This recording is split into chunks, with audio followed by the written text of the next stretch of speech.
ভারতের ট্রান্সশিপমেন্ট সুবিধা বাতিলে বাংলাদেশের ব্যবসা বাণিজ্যে নেতিবাচক প্রভাব ফেলবে না বলে আবারও আশ্বস্ত করলেন বাণিজ্য উপদেষ্টা শেখ বশিরউদ্দিন। বরং পণ্য রপ্তানিতে পরিবহন ব্যয় দ্রুতই কমে আসবে বলে আশা প্রকাশ করেন তিনি।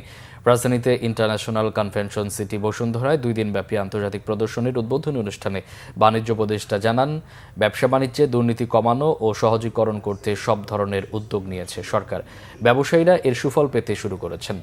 অনুষ্ঠানে বিশ্বব্যাংকের ভারপ্রাপ্ত কান্ট্রি ডিরেক্টর সুহাইল কাশিম শক্তিশালী বাজার নেটওয়ার্ক গড়ে তুলতে পরামর্শ দিয়েছেন।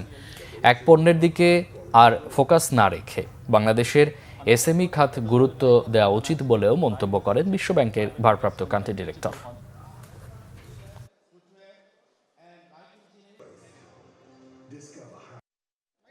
এই ট্রান্সশিপমেন্টের প্রতিবন্ধকতা আসার পরে আমাদের যে সমস্যা হয়েছিল বলে আমরা ধারণা করেছিলাম, আল্লাহর রহমতে আলহামদুলিল্লাহ আমরা এই সমস্যা উতরে গিয়েছি।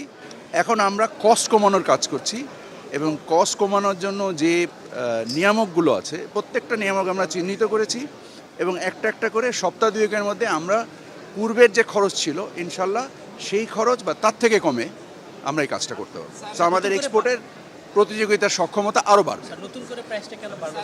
কস্টিং প্রাইস কেন? না, নতুন করে প্রাইস বাড়েনি, কোথায় বেরবো? আগে তো স্যার $5-6